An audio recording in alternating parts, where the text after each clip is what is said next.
أعوذ بالله من الشيطان الرجيم بسم الله الرحمن الرحيم الحمد لله رب العالمين والصلاة والسلام على رسولنا محمد وعلى آله وصحبه أجمعين رب يسر ولا تعسر رب تمم بالخير. Qadrli o'quvchilar, 11-darsimizni boshlaymiz inshaalloh. 11-darsimizda zal harfi va lo harflarini inshaalloh o'rganib chiqamiz. Zal harfi o'zbek tilida bunga o'xshash tovush yo'q. Ya'ni uchinchi zal degan harfimiz mana shu zal harfi bo'ladi. Zal harfining so'z boshida yozilish shakli, zal harfining so'z o'rtasida yozilish shakli va zal harfining so'z oxirida yozilish shakli. The,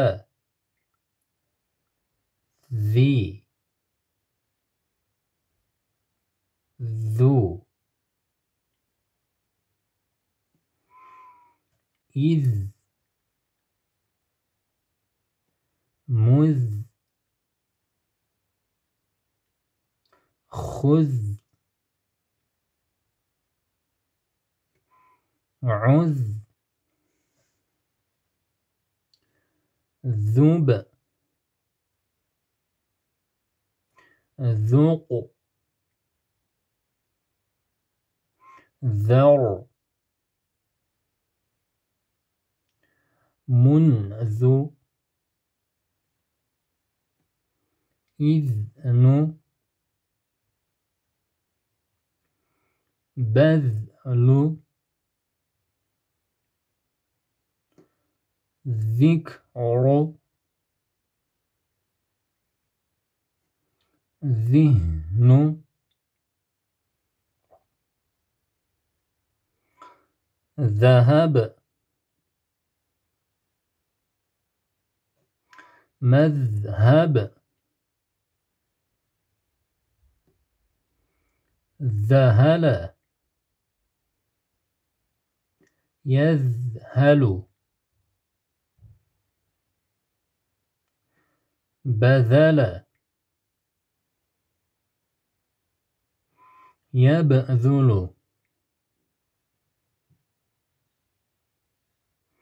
أذهب،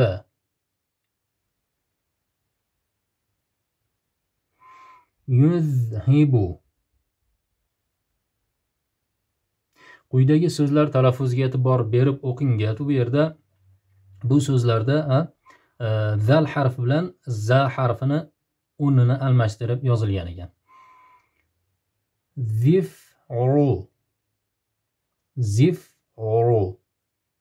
Ya'ni birinchisi uchinchi zal, keyingisi oddiy za harfi.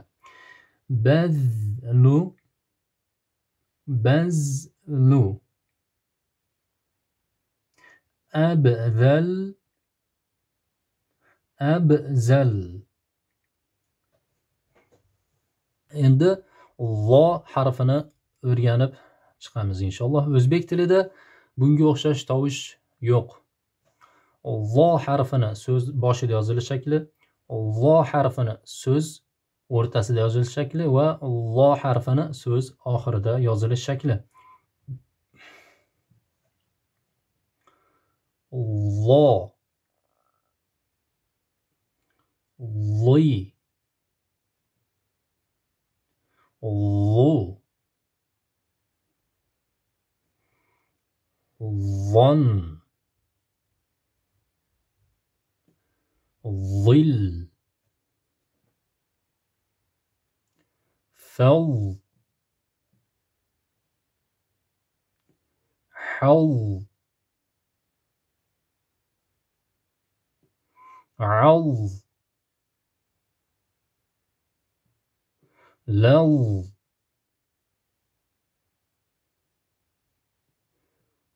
ظفر, نظر, حضر,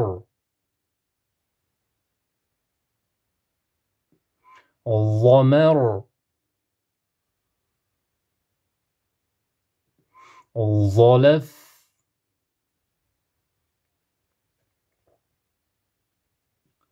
عظم،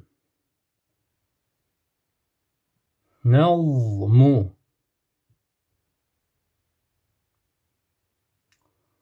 ظلف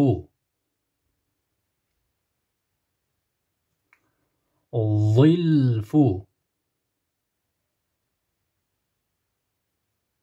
حضل ظلم ظهر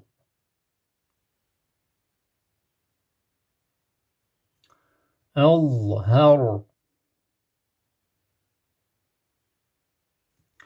أظفر مظهر منظر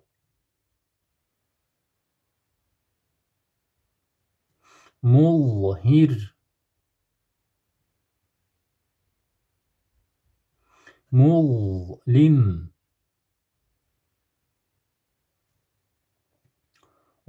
ظهر يظهر نظر ينظر ظلم يظلم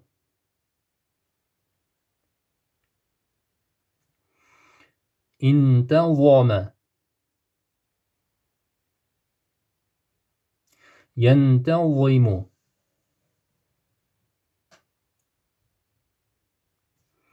استعظم يستعظم. Uydagi so'zlar talaffuziga e'tibor berib o'qing deyiladi. Bu yerda zal harf bilan lo harfi, ba'zan za harfi bilan lo harfini nima qilamiz? O'rnini almashtirib o'qiymiz ekan. Ya'ni o'rnini almashtirib yozilgan ekan. Biz shularga diqqat qilib aralashtirib olmasdan bu harflarni, ya'ni zal, lo, za harflarini, ya'ni 3 ta z borku arab tilida. Arab alifbosi. Shularni biz o'rnini almashtirib olmasdan o'qishimiz kerak ekan. Zafar, zafar, حضر حضر ظهر ظهر زهر ظهر أزهر أظهر أعزم أعظم. Qadrli o'quvchilar, 11-darsimiz ham mana shu yerda o'z nihoyasiga yetdi. Inshaalloh sizlarga Alloh taolo qulaylik bersin va o'rganganlarni o'zingizlarga va bizga nima qilsin, manfaatli qilsin inshaalloh.